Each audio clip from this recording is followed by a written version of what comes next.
Bonjour bien-aimés dans le Seigneur. Bonjour bien-aimés du Seigneur. Dans 3 Jean, chapitre 1, verset 2, Jean dit à Gaius, « Bien-aimé, je souhaite que tu prospères à tous égards et sois en bonne santé comme prospère l'état de ton âme. » Sois en bonne santé comme prospère l'état de ton âme. Je souhaite que tu prospères à tous les égards et que tu sois en bonne santé comme prospère l'état de ton âme. Alors, bien-aimé,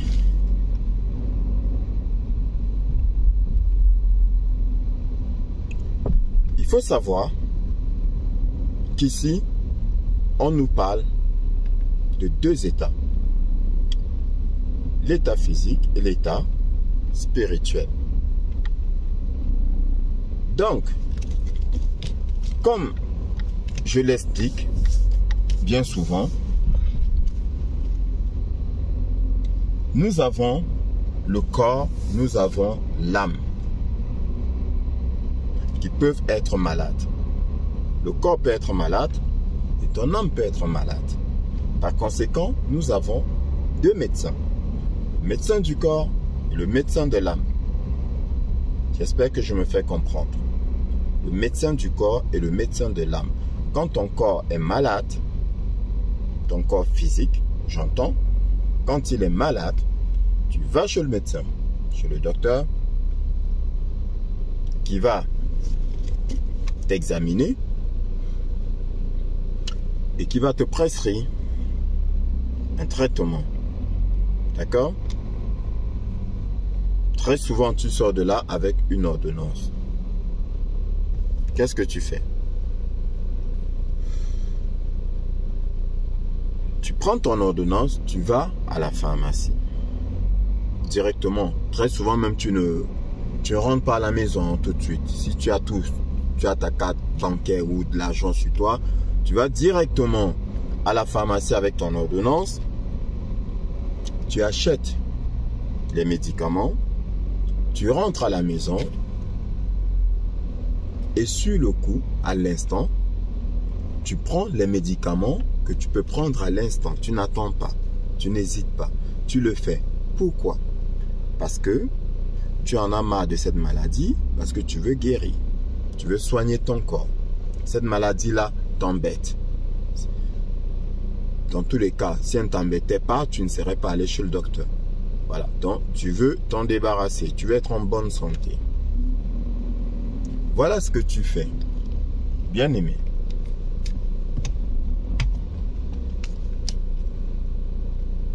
Donc, tu vas obéir à ton médecin. Celui qui soigne le corps, tu vas lui obéir. Tu vas suivre ton traitement. Tu vas suivre scrupuleusement ton traitement parce que tu veux guérir. Maintenant, bien-aimé, il y a le médecin de l'âme. Ce que tu devrais savoir, c'est que l'âme est plus importante que le corps. L'âme est plus importante que le corps. Ce n'est pas démontré. Et si ton âme est malade, ton corps sera malade. Si ton âme est malade, ton corps sera malade. Et si ton corps, si ton âme est en bonne santé, bien aimé, ton corps sera en bonne santé.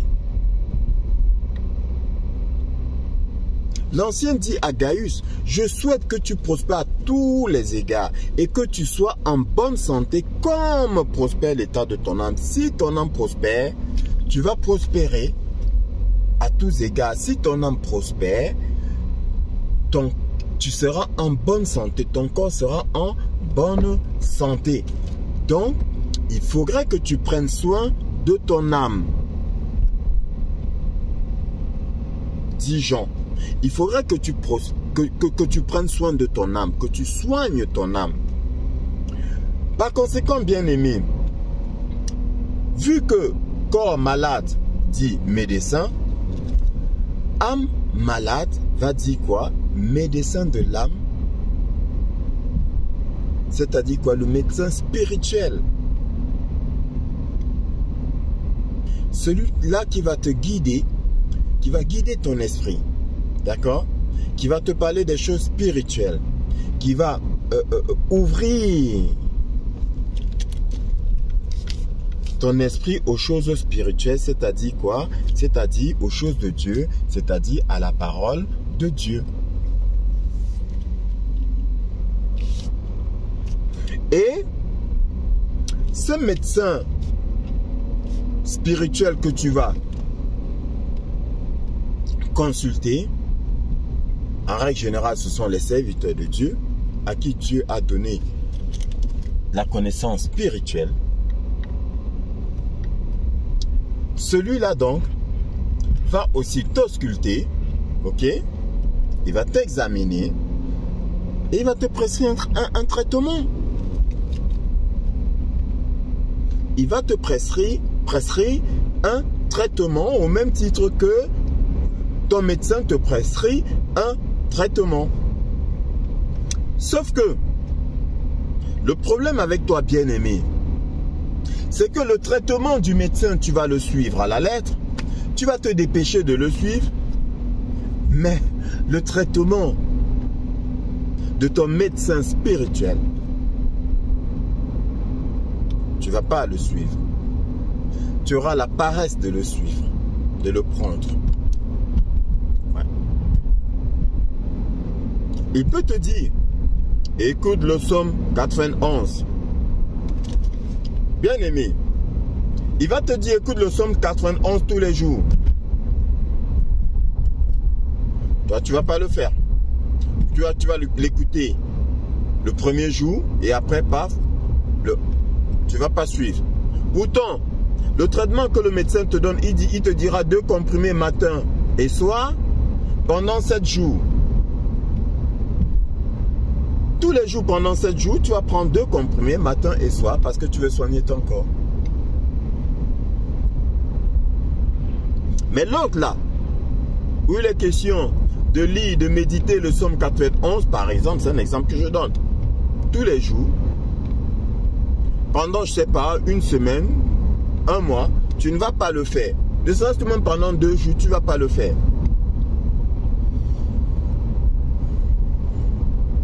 Et ton âme sera toujours malade. Et tous les jours, tu iras chez ton médecin, qu'il ne va pas arrêter de te prescrire des traitements que tu prendras tout le temps, mais jamais tu vas guérir. Pourquoi? Mais parce que tu refuses de traiter, de soigner ton âme, bien-aimé. Parce que tu refuses de le faire.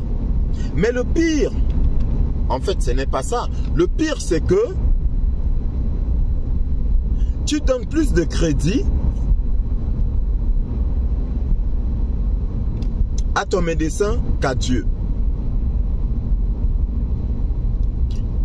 Bien sûr, tu donnes plus de crédit à ton médecin qu'à Dieu. Pourquoi? Parce que en n'écoutant pas ton médecin spirituel, qui n'est autre qu'un envoyé de Dieu, c'est Dieu que tu n'écoutes pas. Donc tu ne fais pas confiance à Dieu. Tu fais plus confiance à ton médecin parce que tu sors de ton médecin, tu vas à la pharmacie, tu achètes les médicaments, tu rentres, tu prends comme il t'a dit. Mais le médecin de Dieu là, tu ne l'écoutes pas. Donc en fait Dieu, tu ne l'écoutes pas. Et c'est comme ça notre quotidien. C'est comme ça le quotidien des chrétiens. Nous n'écoutons pas le Seigneur, qui s'évertue à soigner notre âme. Nous ne l'écoutons pas. Du coup, nous ne prospérons pas parce que nous avons l'âme malade. Nous ne prospérons pas. Nous ne sommes pas en bonne santé. Mais nous continuons à ignorer le traitement Bien-aimé, dans l'un de mes enseignements, je t'ai dit, nettoie ta maison. Beaucoup parmi tes frères et sœurs ne l'ont pas fait. Pourtant, c'est un traitement. Purifie ta maison, c'est un traitement. Avant de dormir, prie. Dis telle parole, c'est un traitement. Quand tu te lèves le matin, prie, dis telle parole, c'est un traitement. Quand tu dors et tu fais tel rêve, dès que tu te réveilles le matin, prie de telle façon, déclare de telle façon, c'est un traitement. Mais tu ne le fais pas. Tu ne le fais pas. Demande à Dieu de cultiver ta foi, de raffermir ta foi, de développer ta foi. C'est un traitement, mais tu ne l'appliques pas. Et tu es toujours malade. Et tu ne prospères pas.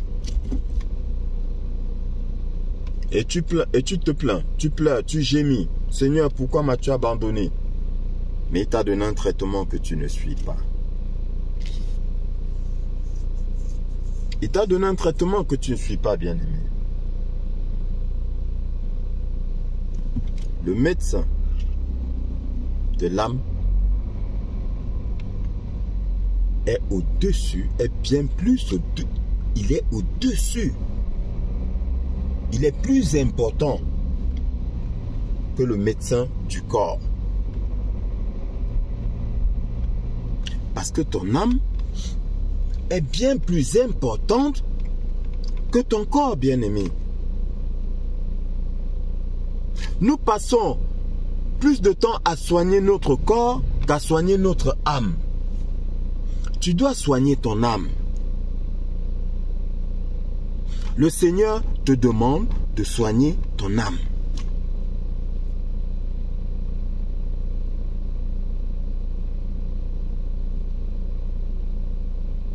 Parce que c'est en soignant ton âme que tu vas prospérer, que tu obtiendras toutes choses. Quand le Seigneur dit, cherchez premièrement le royaume des cieux et sa justice, et le reste vous sera donné par-dessus tout.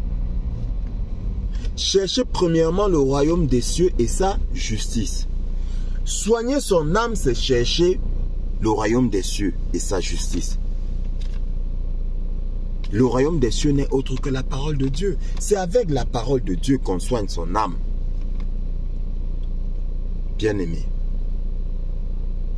C'est avec la parole de Dieu qu'on purifie son âme et qu'on purifie même son corps.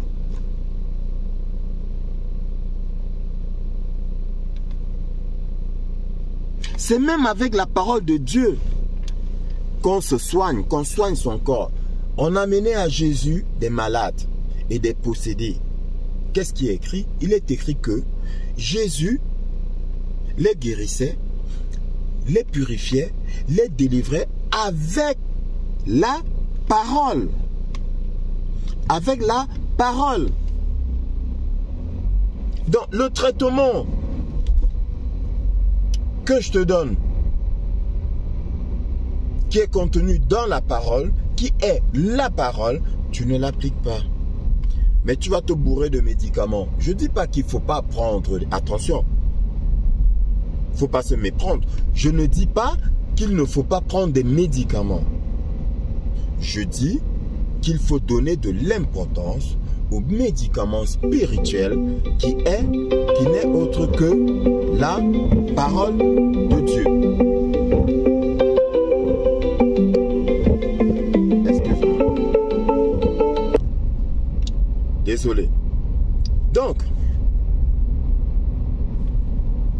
bien-aimé, la parole, c'est le plus grand traitement, le plus grand médicament qui soit. Et c'est écrit, je n'invente rien, c'est ce qui est écrit. Jésus guérissait avec la parole.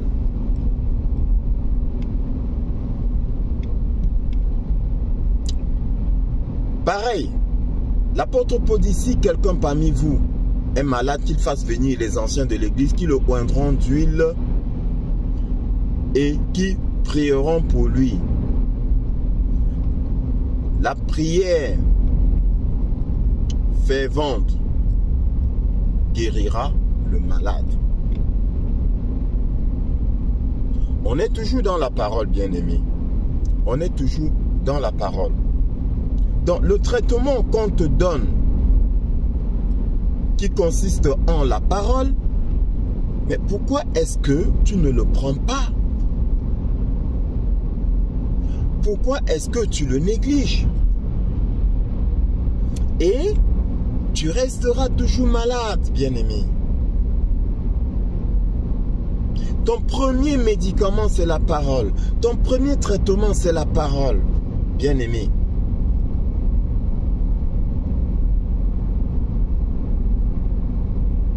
Et je te ferai aussi des rappels sur la protection. Ta première protection, c'est la parole. Ce n'est pas des objets qu'on vous donne, qu'on vous vend. C'est la parole. Bien-aimé, applique le traitement qu'on te donne. Consulte ton médecin spirituel. Il va guérir ton âme et en même temps ton corps sera guéri. N'hésite pas à le faire. N'hésite pas à le faire. D'autant plus que le traitement spirituel est gratuit. Je répète, le traitement spirituel est gratuit. Il ne se vend pas. Un véritable serviteur de Dieu, un véritable médecin de l'âme ne te demandera pas de l'argent.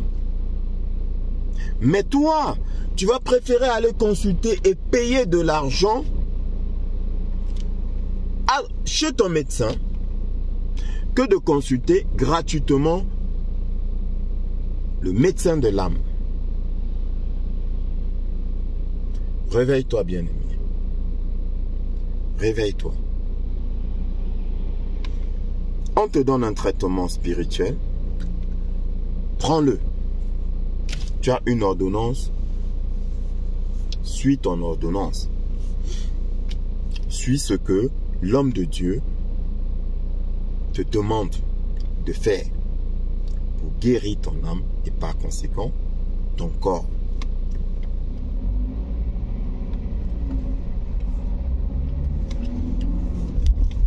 Bien-aimé dans le Seigneur, je souhaite que tu prospères à tous égards et que tu sois en bonne santé, comme prospère l'état de ton âme.